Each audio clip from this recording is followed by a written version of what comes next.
Good morning and welcome, everyone.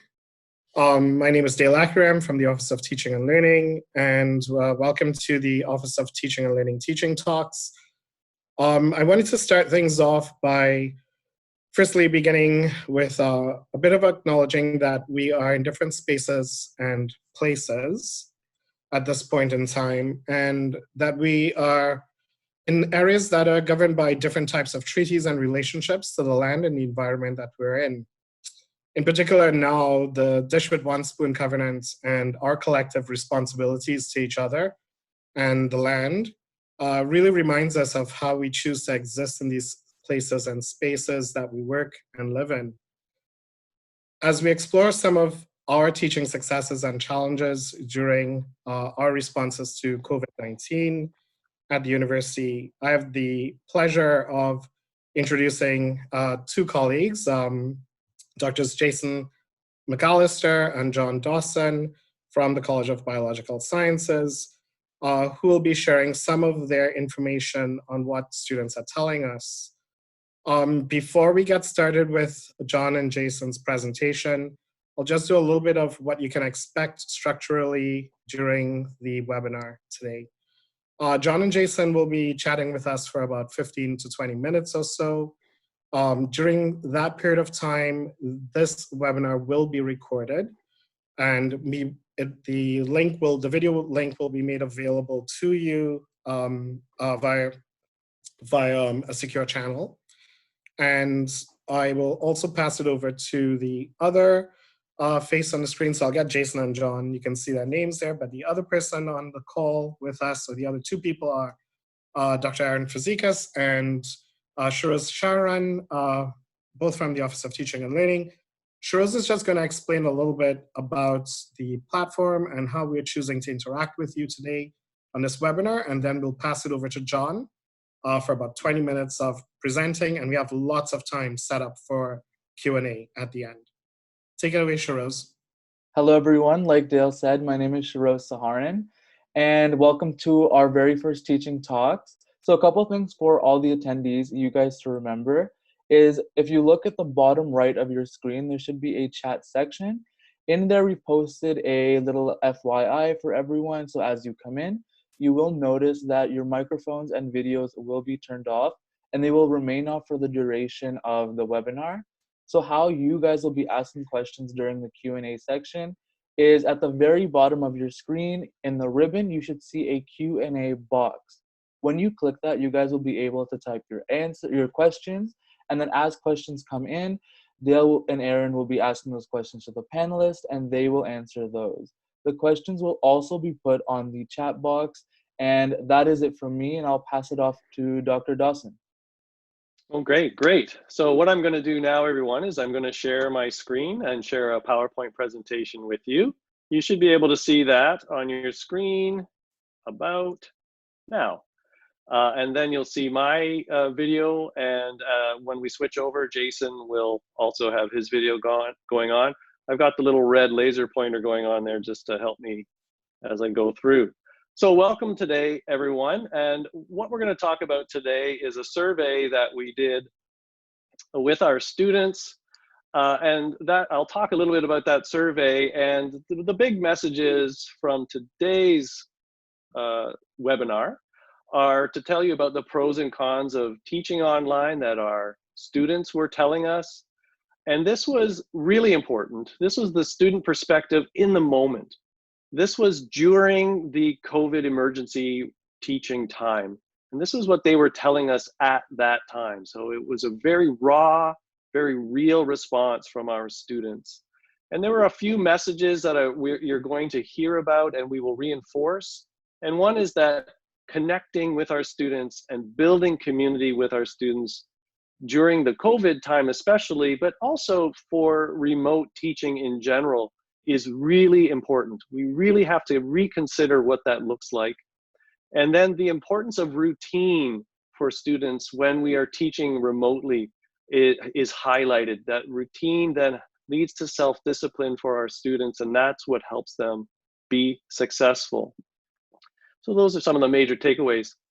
let me tell you briefly about the survey that we sent out. What we did was we sent out a survey to our students to ask them about these various teaching elements. And this is from an infographic that the co-ESP sent out on March 25th. And you can see it deals with different aspects of remote teaching. How do you deliver your course? Do you do that synchronously or asynchronously? What about labs? How do those work? Then it had questions around the activities that students were experiencing. Were they using maybe classroom response systems, or was there group work? And then there was questions around assessments, and then questions around office hours. And finally, we also asked our students about their mental health at that time. What are you experiencing? How's it going? What are you worried about? And importantly, we asked them, is there any way we can help you? What are your ideas during this emergency remote teaching time? And we got some really good answers there. So we put together a survey that asked not only what are you experiencing, but what do you think? How's it going? And we sent out, as we've seen down here, sent that out to 6,500 unique emails of students who were taking CBS courses that were either first year all the way to fourth year. So these are individual people, individual students. We sent those out on April 8th and 9th. I can now tell you that it takes about 20 minutes for Outlook to work with the mail merge on Word to send out about 3,000 emails at 11 o'clock at night. And then we got 675 responses that we analyzed on April 11th, so very soon after. We're actually sitting at 885 responses currently, but we analyzed the 675. Which courses did we look at? This is just sort of housekeeping for you. These are all of the courses that we looked at. Some of them were really huge courses, like the first year biology courses, and all the way down to some smaller fourth year courses. We also included some of the courses that involved Guelph Humber students as well. In total, again, 6,500 students. And if you can see, there's a point at the bottom, and that the responses that we received, we didn't sort them by size. We didn't, by class, pardon me. We weren't really as concerned about how many students answered who were in first year versus fourth year. We were more interested in their individual experience. Also of note, and Jason might touch on this, is that while these students were registered in these courses, they were taking all sorts of courses, including some of the chemistry and physics and arts courses, history courses. So we learned a lot about all the different courses that our students were taking, and we got some really rich data there. And I think with that, I'm going to turn it over to Jason to tell us about the analysis. Jason. Great. Okay, well, thanks so much, John. So as you heard from John, we had a lot of responses, and each one of these surveys had tens and tens of comments. So we ended up with thousands of comments from students. As you can imagine, a lot of data to analyze. Now with this survey, we had both quantitative as well as qualitative data, and we were really most interested right now in the qualitative side. The quantitative data tells us what happened, but the qualitative data really tells us what our students were thinking and feeling about it, and that's what we wanted to focus on. So as a first start, we used the in vivo program, software program, and we coded responses within in vivo, and that allowed us to at least get a handle on what our students were saying from a broad perspective. And with this coding, we still ended up, as you can imagine, with many, many codes of data, and we could draw out quotes. But again, we could send people pages of quotes, but how do we let people really look at this data and really take something from it? And so as our way of listening to what our students were saying, we wanted to bring this together into some infographics. So on the next slide here, you'll see, if you can go to the next slide there, John. All right, so we wanted to take all of this information we had and what our students were telling us and make some infographics that we could get out to people, get something in someone's hands. So if they're planning to take their course online in either the summer or potentially the fall, they have a pathway that they can follow. So our first thing we did on the left-hand side there is develop a pathway, and we'll look into this more on the next slide and talk about each step. And then we also looked at, we're going to start to break out each individual component of that and do more infographics like we see on the right, with looking at how do you actually teach live stream or putting content up onto CourseLink. And again, we'll talk about that in a broad overview in a couple slides. So if we go to the next slide here, we'll see, here's our pathway. And some of you may have seen this. We looked at, what are our students saying? What do they want? What helped them when their course moved online? And one of the first things we really heard from students was the communication piece. When we looked at the successes and challenges that were faced by our students, so often it came back to communication. Did they have weekly goals set for them? Were they able to have a transparent look at what was going to occur as their course moved online? And of course, with this too, we're also looking at someone planning for a remote learning opportunity in the summer or fall. So one of the first things we would encourage everyone to do is be very transparent with your students. That goes to routine as well. So routine really is something that follows throughout this whole pathway. And we heard from our students that they really miss face-to-face courses. And one of the things they miss is routine. They miss going to class. They miss connecting with their instructor. And so a few things you can do for routine is put up your posts at a similar time every week at class time, or some week you choose with your students, so they have that routine. Similarly with communication with routine, communicate at a similar time to your students every week so they know when they're expecting a message from you. With connection, we really heard from our students that they want to see you as the instructor on the screen in some way. So whether that's synchronous, whether that's asynchronous, some way that you have a chance to connect with your students. And we really see that this was a large part of student motivation as well, so that they remain engaged in the course in a remote setting. For actually, how do you choose to teach, whether this is synchronous or asynchronous? We heard a lot about this from our students, and we'll look at this a bit more on the next slide.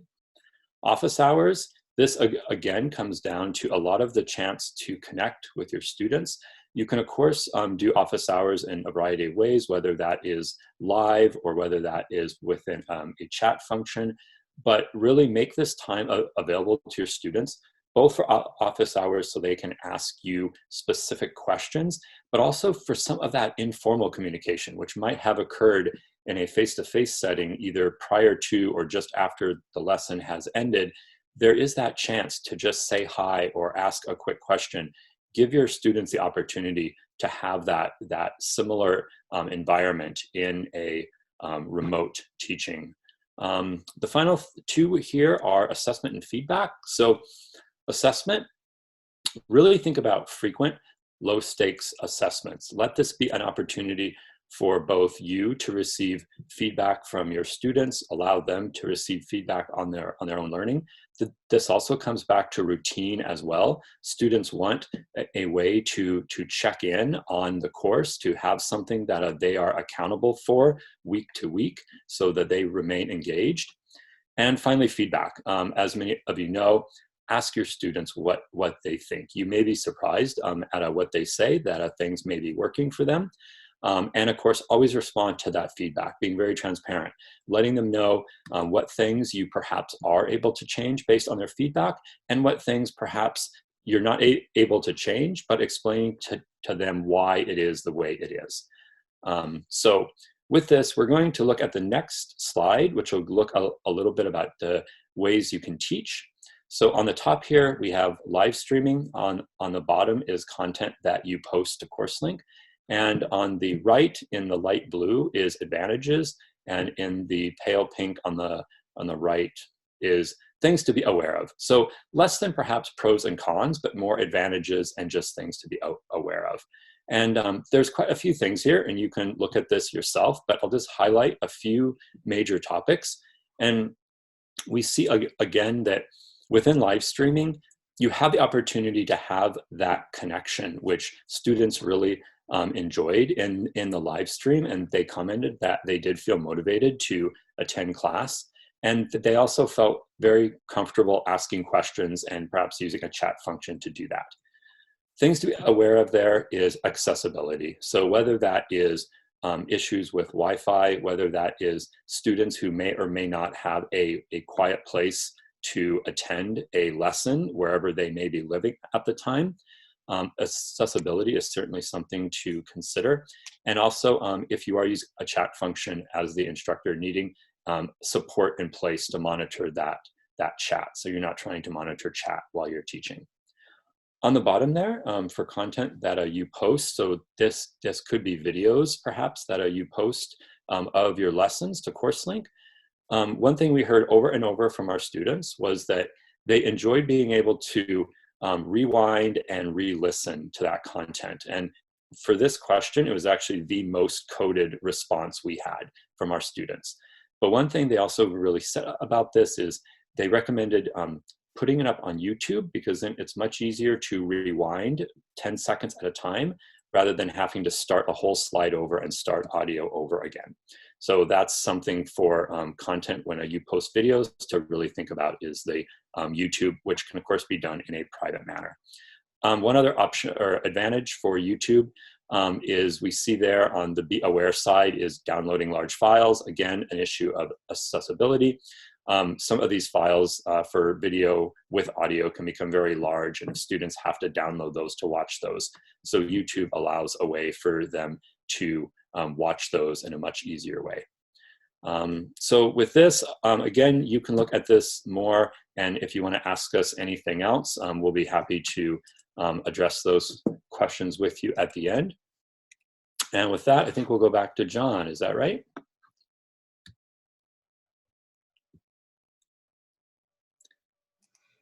Yep. Yeah, that's me. Yeah, I'm here. Hi.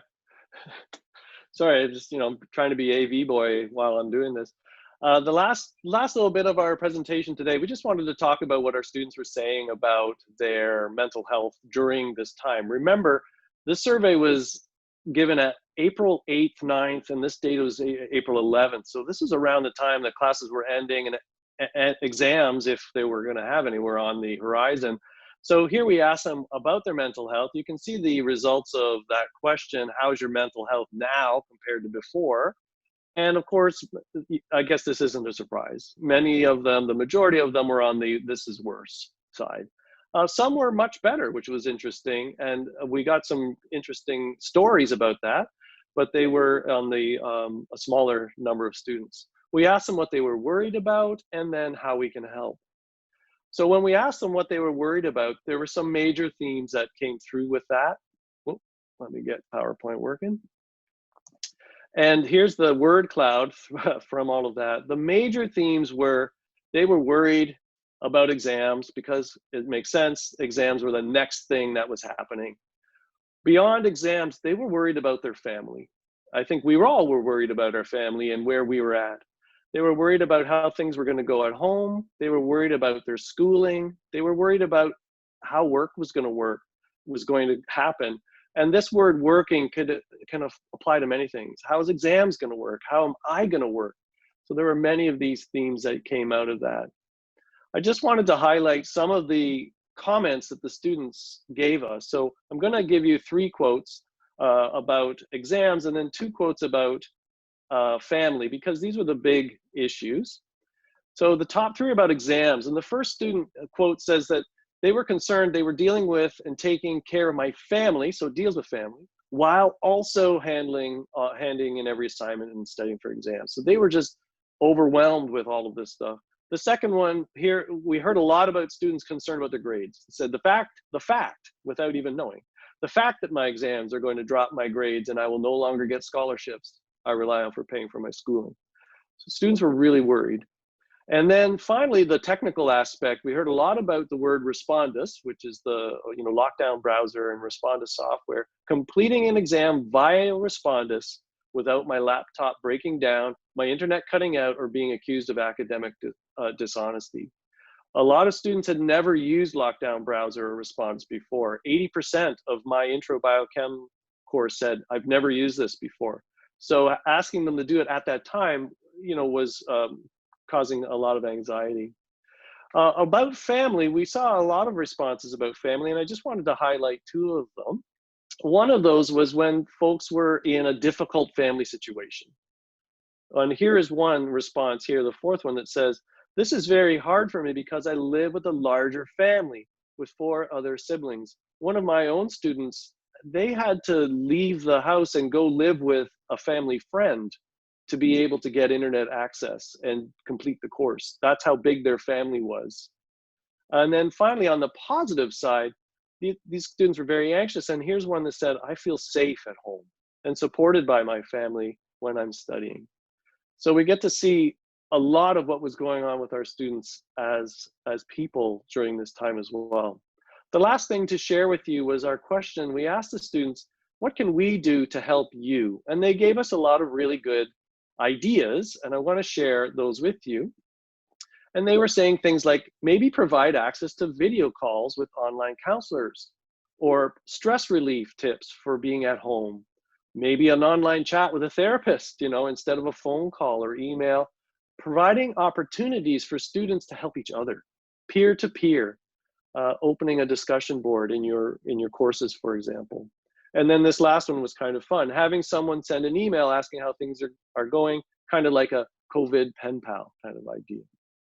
I also wanted to highlight one student comment that I thought was really brilliant, really highlighted it. And that's the one on the bottom that said, to help support their mental health, they were saying, have a universal class delivery system for work, assignments, quizzes, and class live streams.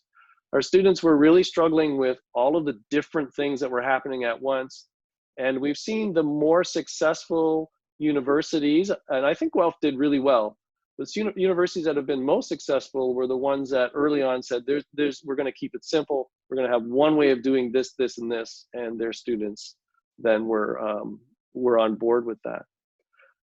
So that was our presentation and about what we learned from our survey. And here are some take-home messages from that. Our students gave us a lot of feedback about these 3 things: how to motivate them, the importance of feedback, be that live, from assessments and so on, and the critical point about accessibility. And we're not alone on this. I was on a webinar, an international webinar, and folks from India were saying the same thing. Folks from Ghana were saying the same thing. Our students don't have access to internet, and it's difficult to maintain university courses. I also wanted to highlight a major thing here at the bottom, that making connections and building community is just as important as the content. Now, I know that might shock some of you and it's a little heretical, but with remote teaching, it's so important that the students are able to connect with you. They're able to build community within your course, and that's what will support their learning. Here's 2 quotes to end us off. "I think the greatest thing that has helped me is complete honesty and transparency from a professor. And secondly, keep communicating with the students. This makes me feel like I'm part of the U of G community." And with that, I want to thank you for coming today, and we're happy to take your questions. I'm going to turn that over to Dale. Thank you.